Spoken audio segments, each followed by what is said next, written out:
What's up？歡迎返嚟。今集我哋喺 Expo 2020. The next station is Dubai Mall 樓底超高。呢啲咁冰冷嘅高樓大廈，係咪你印象中嘅杜拜啊？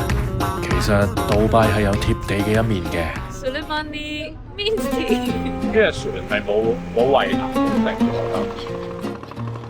咗，好食程度係拍得住我哋香港嘅西多士，就真係似翻沙漠啊！呢度有衫着嘅。於是今次旅程嘅主題係窮遊杜拜。係經濟實惠人。窮遊就冇乜可能㗎啦，不過都唔係淨係得5星級酒店同自助餐嘅。今次嚟杜拜，我係想睇下佢真實嘅一面嘅，所以入鄉隨俗，第一件事揾個名師執一執造型先。喺阿拉伯地區呢，包頭係代表住謙遜同埋莊重嘅表現，係千年嚟嘅傳統服飾，亦都係佢哋對民族嘅一份自豪感。唔係當地人都真係唔識包呢塊頭巾，而家成個造型立體晒啦。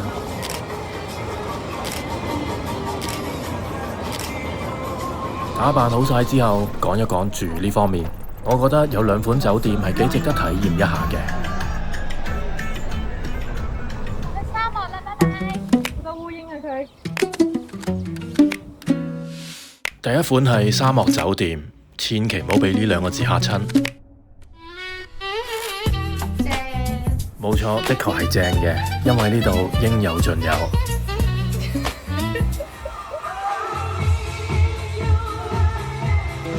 想體驗沙漠又唔想咁辛苦，啱晒呢位被種壞咗嘅團友啊！畢竟返工咁辛苦，旅行其中一個目的係獎勵自己啊嘛。早餐、晚餐到甜品都安排好㗎啦，呢2日盡情喺度 hea 啦。咁呢一間酒店嘅名叫做 Terrace Solace。而第2款呢，就係舊城區嘅酒店。波斯王子喺度跳嚟跳去嗰啲啊！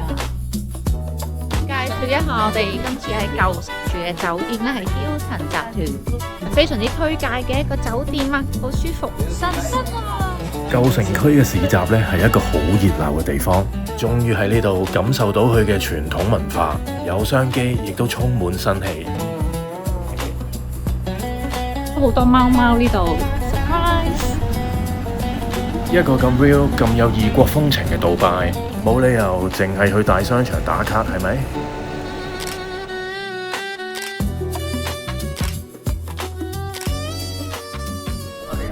？Morning, coffee time。呢間 Starbucks 除咗好多人嚟打卡之外咧，我哋每朝早都會買杯20蚊嘅 latte，係幾好飲噶喎。唔錯。估唔到喺杜拜最抵飲嘅係 Starbucks 咯。網紅位啊，不得了啊！影樓啊嘛，而家呢度。而家去旅行，除咗影相係重要事，我會話美食就係一個 trip 嘅靈魂。Nice。仲以為中東係美食沙漠，居然連快餐都好食過人啊！咁我就隨便介紹下幾款特別嘅地道美食啦。呢個係200幾年歷史嘅甜品，日式嘅糯米糍上面鋪咗潮州嘅麵嘅，拍得住我哋香港嘅西多士。當然啦，因為地域嘅唔同，喺飲食文化上依然有好多嘅衝擊㗎。係老講，但係呢隻係燒鵝，似涼茶咯。咁呢個係咩？呢個係雞串。不過有一間地道餐廳係值得推介嘅。啱啱 send 緊個 message 俾推介我嘅，大家真係介紹我嚟呢度嘅。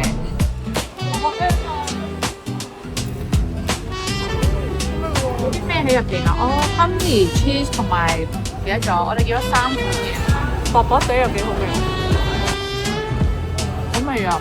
個皮好脆。呢個係當地菜。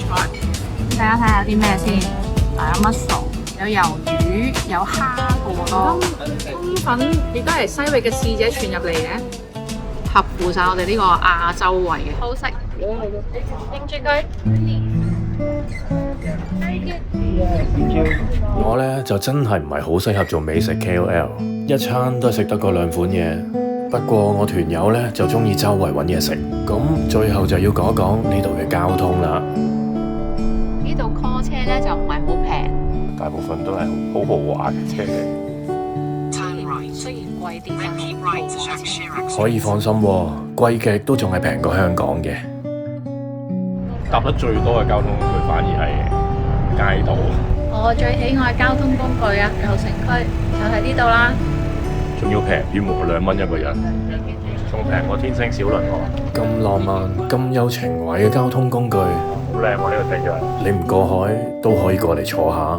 成日話外國嘅月光特別圓，杜拜嘅日落真係唔係講笑嘅。曾經都以為杜拜係冰冰冷冷嘅，唔係大家講到話杜拜好悶啊，去咁多日做乜啊咁樣。雖然嗰啲景點我哋都有去幾個，亦都幾痛苦，因為好多人同埋排大隊，同埋好貴。搭我啲車。不過我哋大部分時間都係周圍遊覽下，特別係呢個舊城區，啲體驗都唔錯咯。今集嘅杜拜之旅都希望俾到啟發大家。下集見啦，See ya。